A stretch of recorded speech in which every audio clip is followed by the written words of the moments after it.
और पाकिस्तान को major non NATO Alai का टाइटल दिए हैं और वो समझते हैं कि पाकिस्तान स्ट्रेटेजिक अलाई है चाइना के कंपैरिजन में। पाकिस्तान की जंग में जो है हमारा कोई पड़ोसी भारत को ओपनली सपोर्ट नहीं किया, चाहे वो मालदीव्स हो या श्रीलंका हो या बांग्लादेश हो या भूटान हो या नेपाल हो, यहाँ तक कि रशिया भी चुप रहा, जो कि हमारा टाइम टेस्टेड फ्रेंड है कई सालों से, कई सदियों से। समर्थक भारत को विश्व गुरु मानते हैं। ध्यान में रखिएगा, हम विश्व गुरु मानते हैं, विश्व गुरु मानते हैं, हम कोई एशिया के गुरु नहीं है। विश्व गुरु का मतलब जो अंटार्कटिका में पेंगुइन है, हम उसके भी गुरु हैं, ऐसा हमारा दावा है। बहुत अच्छी बात है कि हम विश्व गुरु हैं। अब दूसरी तरफ अमेरिका के ट्रंप साहब कह रहे हैं कि हम मागा हैं, मतलब मेक अमेरिका ग्रेट अगेन है। तो मुझे बताइए, एक म्यान में दो तलवार कैसे रहेगी? एक ही दुनिया में अमेरिका द ग्रेटेस्ट और भारत विश्व गुरु दोनों तो नहीं रह सकते। इसीलिए मैं कह रहा हूं कि ट्रंप साहब ने इस चीज को बहुत पर्सनली ऑफेंस में ले लिया, जिस दिन जाके मोदी जी ने उनके नारे को अपभ्रंश करके अपना उसमें कुछ नया घुसा दिया। ट्रंप साहब ने इस चीज को बहुत व्यक्तिगत रूप से लिया है। अस्सलाम वालेकुम नाज़रीन, जैसा कि आपने हाईलाइट में देखा, हम इस वीडियो कुछ सेकंड के बाद आपके साथ शेयर करते हैं। भारत में अब बहुत से लोगों ने सच बोलना शुरू कर दिया है, अपने सोशल मीडिया अकाउंट पर खुलकर बात करते हैं कि पाकिस्तान ने हमें इबरतनाक शिकस्त दी है और मोदी की गलत पॉलिसियों पर भी बोलना शुरू कर दिया है। भारतीयों को सबसे ज़्यादा दुख इस बात का है कि मुश्किल हालात में कोई भी मुल्क भारत के साथ खड़ा नहीं हुआ। आज की वीडियो में हम आपको यही दिखाएंगे, लेकिन वीडियो में आगे बढ़ने से पहले आप लोगों से गुजारिश है कि अगर आपने चैनल को सब्सक्राइब नहीं किया तो चैनल को लाजमी सब्सक्राइब कर लें, बेल आइकन को दबा दें ताकि आने वाली तमाम वीडियोज़ आप तक बआसानी पहुँच। कमेंट सेक्शन में अपनी कीमती राय का इजहार भी लाजमी किया करें। वीडियो अच्छी लगे तो लाइक करना मत भूलें। इतना बड़ा अगर हमने पाकिस्तान पर सेना ने जीत हासिल कर ली थी, तो अगर ये सीज फायर नहीं करते तो उस दिन शाम में इस देश की जनता खुद ही खुद निकल गई होती तिरंगा यात्रा पर। सरकार के बदले, लोगों के बदले, सरकार के बदले अगर किसी पार्टी को तिरंगा यात्रा निकलवानी पड़ रही है, इसका मतलब ही यह है कि वहां पर वो क्या कहते हैं, नैरेटिव का खेल, परसेप्शन का खेल में सरकार पीछे जा चुकी है। कोई इसमें दो राय नहीं है। और जिस तरह से डोनाल्ड ट्रंप बार बार ट्रोलिंग कर रहे हैं, मोदी जी को चिढ़ाने की कोशिश कर रहे हैं, लेकिन जो हमारी स्ट्रैटेजिक पार्टनरशिप है भारत और अमेरिका की, कि हम एक दूसरे के ऊपर डिपेंडेंट थे और अभी भी बहुत हद तक हम डिपेंडेंट हैं, लेकिन ये जो मसल फ्लेक्सिंग पॉलिटिकल लेवल पर या डिप्लोमेटिक लेवल पर मोदी जी और डोनाल्ड ट्रंप के बीच में दिख रही है, इसका कारण क्या है? और इससे भारत आपको याद होगा डोनाल्ड ट्रंप के फर्स्ट टर्म में यूएस प्रेसिडेंट ने प्रेस कॉन्फ्रेंस में कहा था कि मैं कश्मीर मामले को मीडिएट करूंगा भारत और पाकिस्तान के बीच में, और मुझे खास तौर पे इंडिया के प्राइम मिनिस्टर नरेंद्र मोदी ने आग्रह किया है। और दूसरी तरफ से जो है वो अभी लगातार पाकिस्तान और भारत को इक्वेट करने में लगे हैं, लेकर जाएंगे। लेकिन अब जिस जाल में फंस गए हैं मोदी जी, और ट्रंप ने उनको फंसा दिया है, उनके जो डियर फ्रेंड हैं उन्होंने फंसा दिया है मोदी जी को, इस जाल से सिद्धार्थ आप लगता है कि मोदी जी निकल पाएंगे? और निकलेंगे भी तो कैसे निकलेंगे? या आपको लग रहा है कि मोदी जी अब इस तरह से फंस गए हैं कि अब इस जाल से नहीं निकल सकते? बिल्कुल जी, आपके कार्यक्रम का जो शीर्षक है ना कि ट्रंप साहब कोई दुश्मनी निकाल रहे हैं क्या, तो दुश्मनी की तो बात मुझे पता नहीं, लेकिन एक चीज स्पष्ट है कि ट्रंप साहब मोदी जी को भयंकर रूप से ट्रोलिंग कर रहे हैं, इसमें कोई दो राय नहीं रही। ये कैसे हो रहा है और क्यों हो रहा है, दोनों मैं बताता हूं। सबसे पहले देखिएगा कि जैसे ही 10 तारीख को सुबह 10:30 बजे भारत की सेना था, 5 घंटे बाद अगर ट्रंप साहब बिना भारत को पूछे हुए दुनिया को एक तरफा अपनी ओर से बता देते हैं कि हमने ये सीज फायर कर लिया, देश को ट्रंप साहब शाम में 5 बजे के ट्वीट में महान देश घोषित कर रहे हैं, और 6 बजे अगर भारत सरकार ट्रंप साहब के घोषणा के ऊपर मोहर लगा देती है और उसमें सहमति जता देती है, इसका मतलब यह है कि कहीं ना कहीं ट्रंप साहब भारत सरकार को, भारत की वर्तमान सरकार को बहुत जबरदस्त ट्रोल कर रहे हैं। ये ट्रोल वहीं खत्म नहीं हुआ, उसके अगले दिन भी उन्होंने कहा कि ये जो मैंने समझौता करवाया है ये व्यापार के दबाव में करवाया है। तीसरे दिन भारत के प्रधानमंत्री जी 8 बजे रात में टीवी पर आने वाले थे, ठीक उसके 15 मिनट पहले फिर से ट्रंप साहब आते हैं और कहते हैं कि मैंने दोनों देशों के ऊपर इतना व्यापारिक दबाव डाला कि दोनों देश मान गए, अब आने वाले समय में इन दोनों को बैठा के मैं साथ में डिनर भी करवाऊंगा। ये बात वहीं तक खत्म नहीं हुई। कल जाके इसकी एक बहुत अजीब परिणति हुई कि भारत सरकार से संबंधित बीजेपी की एक एमपी हैं कंगना रनावत, उन्होंने बेचारी ने एक बहुत अच्छा सा ट्वीट किया जिसमें ट्रंप साहब की भी सराहना थी और मोदी साहब की भी सराहना थी और दोनों के बीच में किसी तरह की एक तुलना थी। किसी को उन्होंने नीचा या किसी को ऊपर नहीं दिखाया, ये बस बताया कि ट्रंप साहब भी बहुत महान हैं और मोदी साहब भी बहुत महान हैं। और उसके आधे घंटे के अंदर बीजेपी के अध्यक्ष जेपी नड्डा जी ने कह के उनसे ट्वीट डिलीट करवाया। इसका मतलब ये स्पष्ट है कि बीजेपी की सरकार भी जान रही है कि ट्रंप साहब मोदी जी को ट्रोल कर रहे हैं। जब कोई ट्रोल कर रहा होता है तो आप इसी तरह से भागे भागे फिरते हो कि कैसे बचें इस ट्रोल से। तो कंगना रनावत के ट्वीट को जैसे ही भारत सरकार ने कल वापस लिवाया जेपी नड्डा जी ने, उस समय यह स्पष्ट हो गया कि ट्रंप साहब मोदी जी को स्पष्ट रूप से मिनट टू मिनट ट्रोलिंग कर रहे हैं। अब ये तो स्पष्ट हो गया है कि क्या हो रहा है। अब इसमें सवाल उठता है कि ऐसा क्यों हो रहा है। ये क्यों हो रहा है, इसकी शुरुआत हुई थी 13 फरवरी को, जब भारत के प्रधानमंत्री जी से उनका जो जिस तरह से वो फूट पड़े सोफिया कुरैशी के ऊपर, वो दिखाता है कि स्टेट यूनिट्स को भी नहीं पता कि अब कैसे रिस्पॉन्ड किया जाए। उसी तरीके से कल कंगना रनौत का जो एग्जाम्पल अभी सिद्धार्थ बता रहे थे, वो भी एक सिम्टम है। यानी कि जो अलग अलग राज्यों की यूनिट्स हैं और बीजेपी की जो सेंट्रल लीडरशिप है, उसमें भी एक उबाल की स्थिति पैदा कर दी है। क्या ये स्थिति अब एक विद्रोह की तरफ लेकर जाएगा? क्योंकि कब तक लोग चुप बैठेंगे? कंगना रनौत ने तो ट्वीट डिलीट किया, डिलीट करने के बाद भी पोस्ट कर दिया कि ये देखिए हमारे पार्टी के नेता ने हमको तो क्या ये एक उबाल की स्थिति नहीं पैदा कर दी है? ये सारी वजह तो डोनाल्ड ट्रंप ही है। तो इसका मतलब, और इसी की वजह से हम ये कह रहे हैं कि क्या डोनाल्ड ट्रंप अब मोदी जी के दुश्मन नंबर 1 बन गए हैं? मोदी जी को तो ध्वस्त कर ही रहे हैं, मोदी जी की पार्टी को भी कहीं का नहीं छोड़ रहे हैं। किसी को नहीं पता कि कैसे अब रिस्पॉन्ड किया जाए। जी अचल साहब। निश्चित तौर पर सिद्धार्थ ने बिल्कुल सही कहा है कि ट्रोलिंग जबरदस्त हो रही है और इसमें मामले में देखिए स्थिति यही नहीं है। इसमें एक चीज मैं और जोड़ देना चाहता हूँ कि हमारे जो रिश्तों में खटास पड़ी है उसका एक बड़ा उदाहरण तब था जब अमेरिका ने अपने सैनिक जहाजों में भर के हमारे अवैध रूप से जो प्रवासी वहां से थे उनको हिंदुस्तान में हथकड़ियां लगा के भेज दिया। तो तब भी भारत की सरकार कुछ नहीं बोली और उसको जस्टिफाई करते रही कि नहीं साहब ये तो पहले से चलता रहा है। तो भारत की संप्रभुता को आप लगातार दांव पर रख करके अपने निहित स्वार्थ, भारत के अगर निहित स्वार्थ हो तो समझ में आता है कि आप कहीं समझौता करें तो ठीक है, लेकिन आप व्यक्तिगत अपने दोस्तों के और अपने निहित स्वार्थों को सिद्ध करने के लिए भारत की संप्रभुता को दांव पर लगाते आए हैं। उसका नतीजा यह है कि आज डोनाल्ड ट्रंप साहब आपके सिर पर चढ़कर बोल रहे हैं और उन्होंने ये स्थिति कर दी है सांप छछूंदर जैसी, भईगत सांप छछूंदर के लिए आप ना ट्रंप को छोड़ सकते हैं ना आप ट्रंप के साथ खड़े हो सकते हैं। ऐसी स्थिति ये हो गई है कि आपने जो बीजेपी की राज्य इकाइयों की बात की, किसी को पता ही नहीं है कि रिएक्ट कैसे करना है इस मामले में। स्थिति आती है तो लोग बगलें झांकने लगते हैं और ये स्थिति सिर्फ स्टेट लीडर्स की नहीं है, ये हमारे प्रधानमंत्री की है। देश को संबोधित करते समय उनके पास अवसर था कि वो ट्रंप की ट्रोलिंग का एक कड़ा जवाब देते तो हो सकता है शायद ट्रंप साहब थोड़े सच्चाते आगे बढ़ने से, लेकिन उन्होंने तो अब कह दिया कि हमारे उद्योगपति वह नोकिया नहीं बनाएंगे, फलाना नहीं बनाएंगे, ठिकाना नहीं, एप्पल नहीं बनाएंगे। तो ये आप हर तरह से हमला कर रहे हैं। राजनीतिक आपने हमला कर दिया, कूटनीतिक हमला आपने कर दिया और अब आप आर्थिक रूप से भी भारत सरकार को यानी हमारे माननीय प्रधानमंत्री को परेशान करने पर आमादा हैं। इसका सीधा सीधा वजह वही है जो मुझे समझ में आया।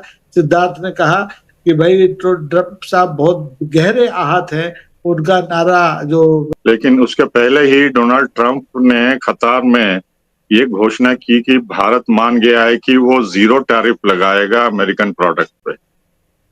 तो ये बहुत चौंकाने वाली बात है कि एग्रीमेंट से पहले ही जो है डोनाल्ड ट्रंप ने घोषणा कर दी कि भारत इसको मान लिया है, India has agreed to not to impose tariff on America. तो ये ओपनिंग पोजीशन था अमेरिका का। पिछले महीने में भी 5 दिन तक बातचीत दिल्ली में चली और अमेरिका के ट्रेड रिप्रेजेंटेटिव यहाँ आए थे।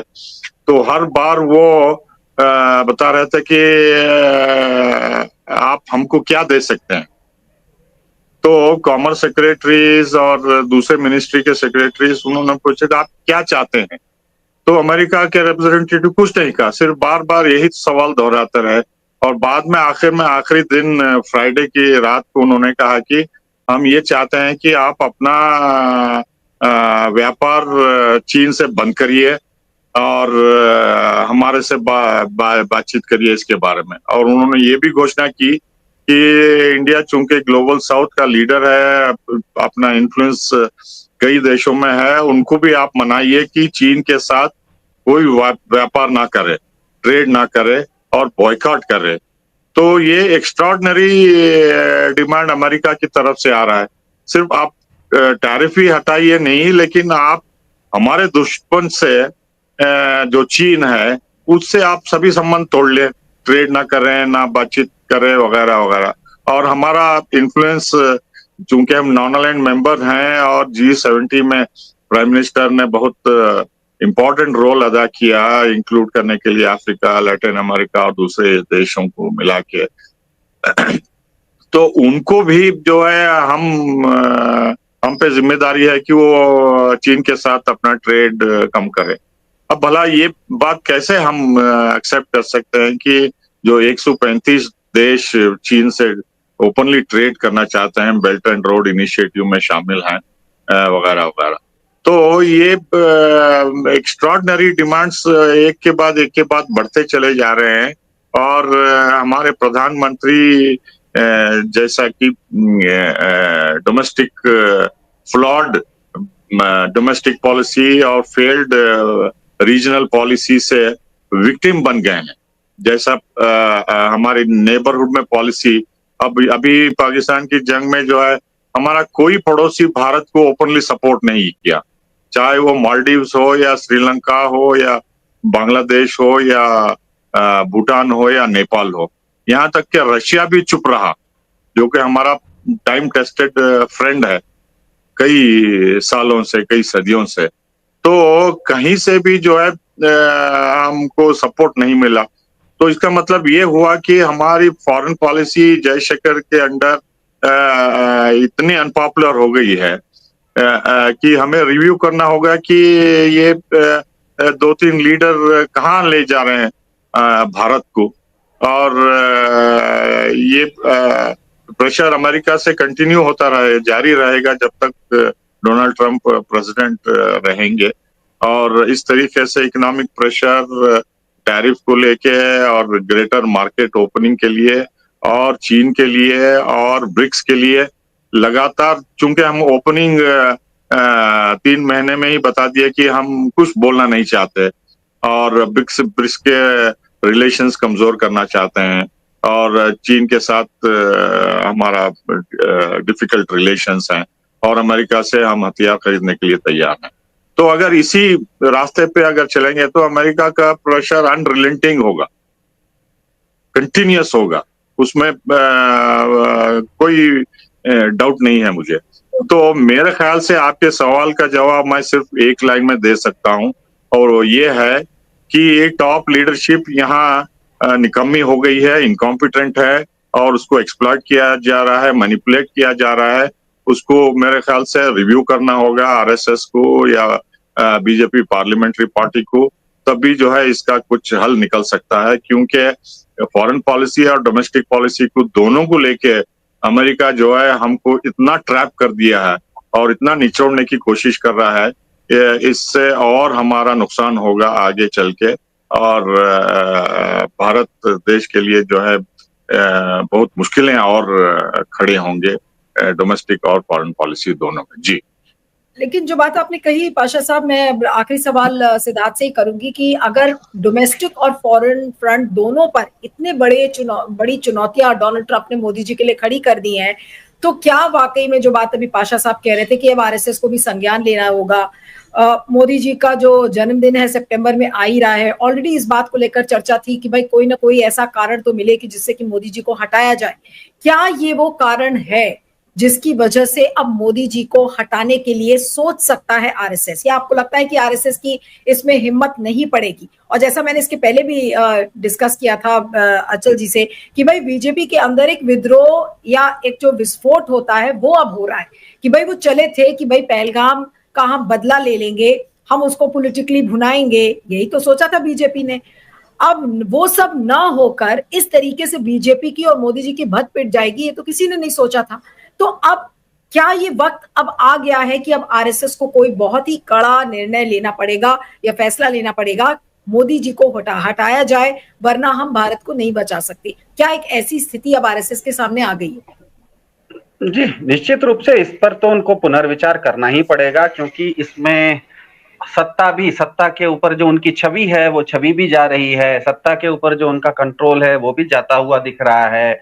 आप विश्वगुरु निर्विवाद रूप से आप विश्वगुरु थे, कोई दूसरा अमेरिका का ट्रम्प आके आपको सुबह से शाम तक दिन में 4 बार अगर ट्रोल कर रहा है और वो क्लेम कर रहा है कि आप विश्वगुरु नहीं, मैं विश्वगुरु हूं, तो सारी चीजों पर जब आपको इस तरह की चुनौतियां आएंगी तो स्वाभाविक है कि आपको पुनर्विचार करना पड़ेगा। और मेरे ख्याल से पुनर्विचार में सबसे पहले मोदी सरकार की पिछले 10 साल की बहुत आसानी से आप समझ जाइए कि हमेशा वो बहुत, जिसको कहते हैं ना कर्णप्रिय, वेरी इंग्लिश में बोलते हैं कैची, वो कैची नारा देते थे। कभी बोलते थे अब की बार मोदी सरकार, कभी बोलेंगे कि क्या कहते हैं चाय पे चर्चा, कुछ इस तरह के कुछ 4 शब्द 5 शब्द के तुकबंदी वाले इस तरह के नारे दे देते थे, और वो नारा लोगों के बीच में क्या कहते हैं, लोगों को वो पसंद भी आ जाता था। एक सवाल और भी है जो कि यहाँ पे मुझे लग रहा है कि डिस्कस करना जरूरी है, कि जो हमारे एनडीए के एलाइज हैं, मैं कहीं पढ़ रही थी कि मोदी जी एक मीटिंग बुला रहे हैं सारे बीजेपी। जी, तिरंगा यात्रा की जहां तक बात है, तिरंगा यात्रा, अगर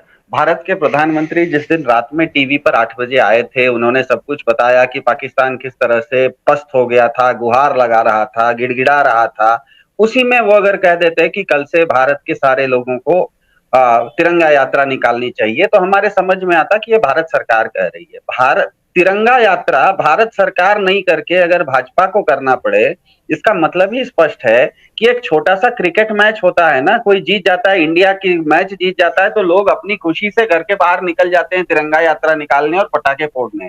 इतना बड़ा अगर हमने पाकिस्तान पर सेना ने जीत हासिल कर ली थी, तो अगर ये सीज फायर नहीं करते तो उस दिन शाम में इस देश की जनता खुद ही खुद निकल गई होती तिरंगा यात्रा पर। सरकार के बदले, लोगों के बदले, सरकार के बदले अगर किसी पार्टी को तिरंगा यात्रा निकलवानी पड़ रही है, इसका मतलब ही यह है कि वहां पर वो क्या कहते हैं नैरेटिव का खेल, परसेप्शन का खेल में सरकार पीछे जा चुकी है। कोई इसमें दो राय नहीं है। और जिस तरह से डोनाल्ड ट्रंप बार बार ट्रोलिंग कर रहे हैं, इससे निश्चित रूप से मोदी जी की छवि को धक्का लगा है। आपने एक सवाल पूछा था पाशा जी से या अचल जी से कि इस पचड़े से निकला कैसे जा सकता है, क्योंकि ये पचड़ा सिर्फ डोनाल्ड ट्रंप और मोदी जी के बीच में नहीं है, इसमें हिंदुस्तान और अमेरिका के रिश्ते भी फंसते हुए चले जा रहे हैं। मेरे ख्याल से मोदी जी के सबसे पहले तो 13 फरवरी को जब उनको जिसने भी वो भाषण लिख के दिया था, मागा, मीगा और मेगा, इस तरह के भाषण देने से जुमले भारत में चलते होंगे, दुनिया भर में इस तरह के जुमले देंगे तो लेने के देने पड़ जाते हैं। सबसे पहले आप समझ के रखिए। दूसरी बात है, कुछ फंडामेंटल्स को आपको समझ के रखना होगा। अमेरिका बिल्कुल स्पष्ट है कि जब से ट्रंप साहब आए हैं, भारत को तो बाद में, सबसे पहले उन्होंने स्पष्ट कर दिया कि मैं दुनिया भर के साथ टैरिफ लगाऊंगा। इसका मतलब ही है कि व्यापार उनके लिए बहुत महत्वपूर्ण है। दूसरा, भारत पाकिस्तान के युद्ध में भी सीज फायर के बाद उन्होंने बार बार यही कहा कि हम व्यापार करेंगे, पूरा का पूरा खेल व्यापार का है। उन्होंने कल चीन के साथ टैरिफ कम कर लिया, व्यापार का खेल है। उन्होंने कतर के साथ और सऊदी अरब के साथ बात किया, व्यापार का खेल है। इसका मतलब अमेरिका के लिए पूरा का पूरा व्यापार है। तो अमेरिका के अमेरिका हमको पता है कैपिटलिस्ट कंट्री है। कैपिटलिस्ट कंट्री का मतलब होता है पूंजीवादी देश। अमेरिका चाह रहा है कि भारत के 140 करोड़ लोगों का जो बाजार है वो उसके लिए खुले, ये उसका पूंजीवाद है। दुर्भाग्य से अमेरिका को लग रहा है कि मोदी जी जो हैं वो पूंजीवाद के आड़ में पूंजीपतिवाद कर रहे हैं। वो अगर कोई ठेका भी दिलवाते हैं तो अपने ही कुछ लोगों को दिलवाते हैं, किसी को बांग्लादेश में दिलवा देते हैं, किसी को श्रीलंका में दिलवा देते हैं। और अमेरिका चाहता है कि भारत पूंजीवाद को एक्सेप्ट करे, पूंजीपतिवाद को नहीं। भारत की सरकार अभी पूंजीवाद पर नहीं है, पूंजीपतिवाद पर है, और अमेरिका चाह रहा है पूंजीवाद। इसका सबसे इजी एग्जांपल देता हूं। हमको पता है इलॉन मस्क ने अचानक एक दिन हमको सुनने में आया कि अंबानी की जियो कंपनी ने बोल दिया कि हमारा इलॉन मस्क के साथ समझौता हो गया है, हम स्टारलिंक को भारत में लाएंगे। हुआ था, हम लोगों ने शायद पब्लिक इंडिया पे इसको ब्रेक किया था। वो होने के 4 घंटे के अंदर इलॉन मस्क ने यह भी कह दिया कि हमारा भारतीय एयरटेल के साथ भी वैसा ही समझौता हो गया है। इसका मतलब ही यह है कि वो किसी एक के साथ व्यापार नहीं करना चाहते हैं, वो पूंजीपति हैं, वो सबके साथ व्यापार